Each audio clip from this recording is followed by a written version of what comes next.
Good evening. আজকে আমি আর রুহি করেছি ট্রেনিং। কেমন লাগছে অবশ্যই কমেন্টে জানিও। আমরা যাচ্ছি আজকে একটা ডিনারে, কারণ হিমাশিসের জাস্ট বার্থডে গেছে, তো পোস্ট বার্থডে ট্রিপটা তো নেওয়া বাকিই ছিল।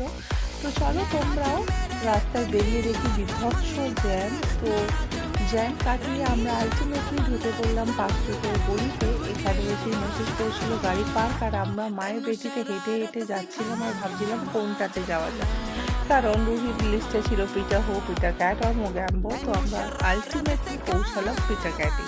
আর পিটার ক্যাটে যাওয়াটা আমাদের একদমই ছিল ভুল ডিসিশন, কারণ ওখানে গিয়ে ওয়েট করতে হয়েছে প্রায় 1.5 ঘন্টা।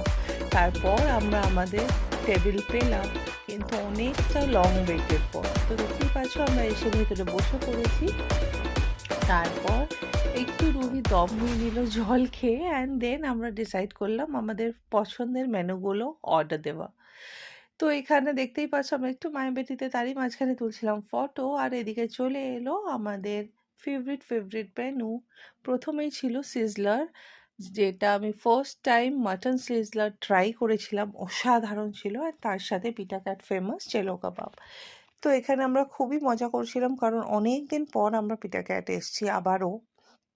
তারপর রুহি ওর সিট চেঞ্জ করে চলে গেল পাপার কাছে, আর এদিকে আমাদের আবারও লাস্ট অর্ডার চলে এলো তন্দুরি পরাঠা, তার সাথে মাটন ব্রেন মশালা। দুর্দান্ত লাগে আমার এই ডিশটা। তারপর খাওয়া দাওয়া সেরে আমরা বেরিয়ে পড়লাম। রাত প্রায় তখন 11টা, রাস্তা অনেকটাই ফাঁকা। এখানে আমরা একটু মায়ে মেয়ে হুল্লোড় করতে করতে যাচ্ছিলাম, আর এদিকে পাপা খুঁজে পাচ্ছিল না গাড়ি। তারপর আলটিমেটলি পাওয়াতে গাড়ি আমরা চলে গেলাম সোজা